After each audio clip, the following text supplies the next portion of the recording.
पन का इंदौर देश ही नहीं पूरी दुनिया में लाजवाब है। कि जितना पैसा सरकार 200 500 हजार करोड़ खर्च के विज्ञापन करती है वो एक स्टेटमेंट में विज्ञापन कर दिया मोदी जी। कि जब आप 5 रुपए ठीक से खर्च करते हो ना तो बड़े लोग फिर आपको 10 रुपए देते हैं, और 10 रुपए ठीक से खर्च कर लेते हो तो 50 रुपए मिलते हैं। तो ये इंदौर की ताकत है कि चूंकि हम लगातार अच्छा कर रहे हैं इसलिए हमको लगातार बड़े मौके मिल रहे हैं। मोदी जी मध्य प्रदेश या इंदौर से कोई लोकसभा चुनाव नहीं लड़ेंगे, नहीं लड़ेंगे, नहीं लड़ेंगे। प्रधानमंत्री के जो संसदीय क्षेत्र है या वो किस जगह से चुनाव लड़ेंगे, ये एक बहुत सोची समझी रणनीति के तहत तय होता है। मध्य प्रदेश की आर्थिक राजधानी कहे जाने वाला इंदौर अब स्वाद की राजधानी भी हो गया है। देश के प्रधानमंत्री नरेंद्र मोदी ने इंदौर को स्वाद की राजधानी बताया। इस 17वें प्रवासी भारतीय सम्मेलन को लेकर हम बात करेंगे इंदौर के दो सीनियर जर्नलिस्ट, एक तो दैनिक भास्कर के जो है अमित मंडलोई जी और हमारे साथ जो है राजा शर्मा जी जो बिग ब्रेकिंग देखते हैं, हम दोनों से ही बात करेंगे। दोनों का स्वागत है हमारे साथ। सबसे पहले राजा भाई, चूंकि राजनीतिक समीक्षक भी हैं आप, इस पूरे प्रोग्राम को जो उनका संबोधन है उसको लेकर आप क्या कहेंगे? देखिए, मोदी जी का संबोधन बहुत ही एक डायनेमिक विजनरी लीडर का जैसा संबोधन होना चाहिए वैसा ही संबोधन है।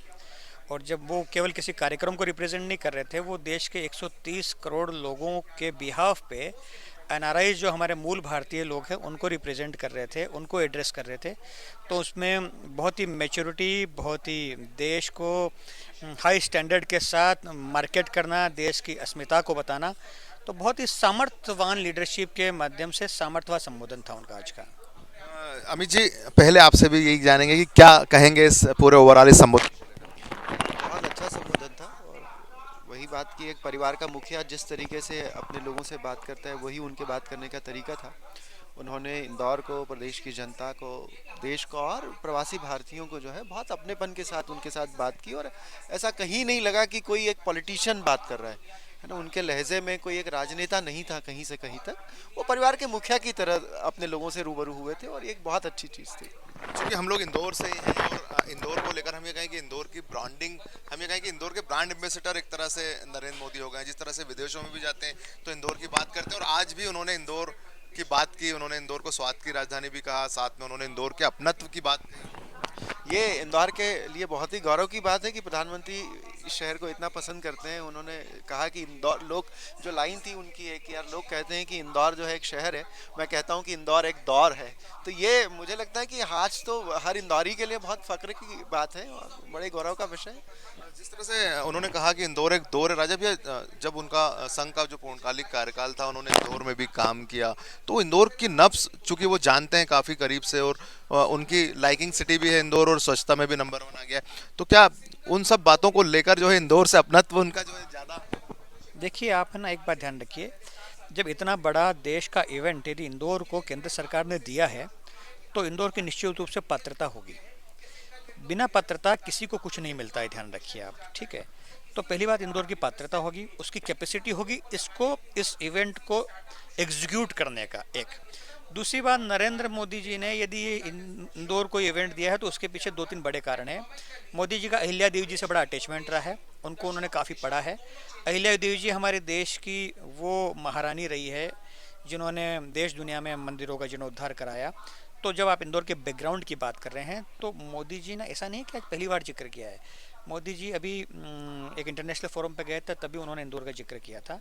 तो मोदी जी को इंदौर की सब खासियत मालूम है। जिसको 56 दुकान और सराफा मालूम होता है, जिसको साबूदाने की खिचड़ी और शिकंजी मालूम होती है, उसका मतलब उनकी कितनी गहरी जड़ों तक इस शहर को लेकर समझ है और कितना इस शहर को लेकर वो जानते हैं। एक फिर मध्य प्रदेश की भी ब्रांडिंग की उन्होंने, महाकालेश्वर लोक की बात की, नर्मदा जी की बात की। तो भैया, ये मोदी जी जो है ना, हवा में एक भी बात नहीं करते हैं। उनके पास बहुत गहरा अध्ययन, बहुत रिसर्च, बहुत रेफरेंस होता है कि वो इंटरनेशनल प्लेटफॉर्म पे बोल रहे हैं। तो इंदौर के लिए परम सौभाग्य वाली विषय है कि जितना पैसा सरकार 200 500 हजार करोड़ खर्च के विज्ञापन करती है वो एक स्टेटमेंट में विज्ञापन कर दिया मोदी जी। बिल्कुल, जिस तरह से मैंने कहा कि उन्होंने इंदौर में काम भी किया है, तो इंदौर को बहुत करीब से जानते हैं। हाँ बिल्कुल, ये तो समझ में आता है, और मुझे तो ऐसा लगता है कि वो इंदौर को जीते हैं कहीं ना कहीं। इंदौरी जज्बा, इंदौरी समर्पण, इंदौर की जो शिद्दत है, आप समझिए कि अब ये इवेंट भी आज हम लोग जिस तरह से देख रहे हैं इंदौर में, इसके पहले देश के अन्य शहरों में भी हो चुका, कभी ऐसा उत्साह नहीं नजर आया। यहाँ वही जो मुख्यमंत्री जी ने भी जो बात की थी कि यार लोग खुद आगे आ रहे हैं, चीज़ों को करें, क्योंकि इंदौर के लोगों को जो सबसे बड़ी ताकत है वो यही है कि वो शहर के साथ जीता है। वो ऐसा नहीं होता है। वो उसने कभी ये नहीं सोचा कि यार ये कोई कार्यक्रम हो रहा होगा सरकारी, लोग आ रहे होंगे। आप ये सोचिए कि हर चीज़ में इंदौर का आदमी इन्वॉल्व है। लोग अपने घरों में ठहरा रहे हैं, व्यापारी अपनी दुकानों पर उनके लिए विशेष प्रबंध कर रहे हैं, बाजारों में आप जाकर के देखिए किस तरह की रोशनी है। इंदौर एक तरह से उत्सव धर्मी शहर है, और वो अपनी उत्सव प्रियता जो है वो हर जगह दिखाता है। जो अपनापन है इंदौर का, वो कहीं नहीं है। बिल्कुल, अपनेपन की बात करें हम इंदौर की, तो इंदौर के इसी अपनेपन को लेकर जो G20 होने वाला है, उन्होंने कहा कि अब उस देश के लोग भी आने वाले हैं। मतलब उन्होंने आपकी मेजबानी की सराहना की और आगे और मेजबानी के लिए जो है आपको तैयार भी कर दिया। हाँ, ये है ही। और मुझे अपने बुजुर्गों से एक ही चीज़ सीखने को मिली है कि जब आप 5 रुपए ठीक से खर्च करते हो ना, तो बड़े लोग फिर आपको 10 रुपए देते हैं, और 10 रुपए ठीक से खर्च कर लेते हो तो 50 रुपए मिलते हैं। तो ये इंदौर की ताकत है कि चूंकि हम लगातार अच्छा कर रहे हैं, इसलिए हमको लगातार बड़े मौके मिल रहे हैं। और जितना ज़्यादा हम अपने आप को साबित करेंगे, निश्चित तौर पर मतलब इसमें कोई शक नहीं कि इंदौर में पूरी पूरी संभावना है कि हम देश का नंबर 1 शहर बने, और हम उसी दिशा में आगे बढ़ भी रहे हैं।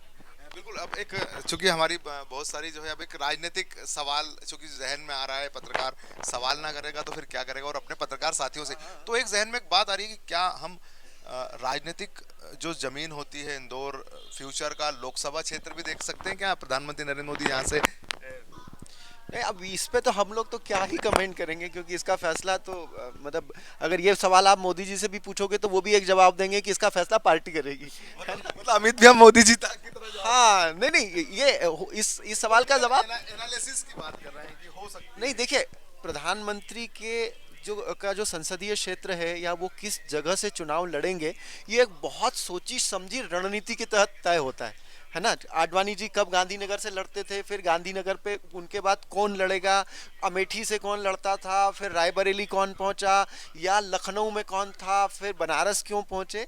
तो आप हिंदुस्तान में प्रधानमंत्री या ये जो जितने भी सीनियर लीडर्स हैं, उनकी कॉन्स्टिट्यूएंसी को अगर आप ऑब्जर्व करेंगे तो पता चलेगा कि इसमें कोई भी बात हवा में नहीं है। वो उसके पीछे एक बहुत बड़ी सोची समझी प्लानिंग होती है, मकसद होता है वो, और वो हमको समझना पड़ेगा। तो आप अगर अभी कहेंगे कि यार वो इंदौर से लड़ सकते हैं, कई सारे लोग अलग अलग जगह कहते हैं, कोई कहता है यार कभी श्रीनगर से लड़ लें, तो मतलब बिल्कुल बिल्कुल सही कहा जी। सर राजा भैया, आप भी चूंकि पॉलिटिकल समझ रखते हैं, जिस तरह से अभी अमित भैया ने भी बताया कि एक तैयारी होती है, एक बड़ा रोड मैप होता है, महाकाल लोक के बाद इंदौर, तो क्या एक संभावना हो सकती है इंदौरियों के लिए भी ये तो एक गुड न्यूज़ होगी अगर नहीं, प्रधानमंत्री आते तो स्वागत होगा उनका? देखिए समीर भाई, मेरा स्पष्ट मानना है ऐसी कोई संभावनाएं इंदौर को लेकर नहीं रहेगी। मैं मोदी जी अनाउंस करें या न करें, मैं कर देता हूँ, ऐसी कोई संभावनाएं मोदी जी मध्य प्रदेश या इंदौर से कोई लोकसभा चुनाव लड़े कोई नहीं रहेगी। एक संभावना प्रबल है, जो आपको अभी मेरी बात ठीक नहीं लगेगी, दक्षिण भारत से रामेश्वरम से मोदी जी चुनाव लड़ सकते हैं। ये मेरा अनुमान है, ध्यान रखिएगा, ये केवल मेरा अनुमान है। एक लोकसभा उनका क्षेत्र है ज्योतिर्लिंग काशी, और एक ज्योतिर्लिंग हो सकता है रामेश्वरम। यह मेरा एक अनुमान है पॉलिटिकल समझ के हिसाब से, मैं इस पर दावा नहीं कर रहा हूँ, ये केवल मेरा अनुमान है। लेकिन अन्य किसी राज्य में, अन्य किसी शहर में मोदी जी चुनाव नहीं लड़ेंगे, नहीं लड़ेंगे, नहीं लड़ेंगे। बिल्कुल, जिस तरह से देखा हमारे शहर के जो 2 सीनियर जर्नलिस्ट हैं, उन्होंने जो है प्रवासी भारतीय सम्मेलन और इंदौर को लेकर हम ये कहें कि उन्होंने बताया कि किस तरह से इंदौर ने मेज़बानी की, और किस तरह से जिस तरह से बड़े होते हैं और आप अगर अच्छा काम करते हो तो आपको 10 रुपये दिए जाते हैं, और आपके काम की सराहना होती है तो फिर 50 रुपये पर आप पहुंच जाते हो। तो प्रवासी भारतीय सम्मेलन के बाद G20 के मेहमानों के लिए भी इंदौर तैयार है। और राजनीतिक बात करें तो जिस तरह से राजा शर्मा जी ने कहा कि रामेश्वरम जरूर हो सकता है, लेकिन इंदौर तो वो शहर अभी नजर नहीं आ रहा है कि प्रधानमंत्री नरेंद्र मोदी यहाँ से लोकसभा का चुनाव लड़ें। सहयोगी अदनान के साथ इंदौर से मैं समीर खान।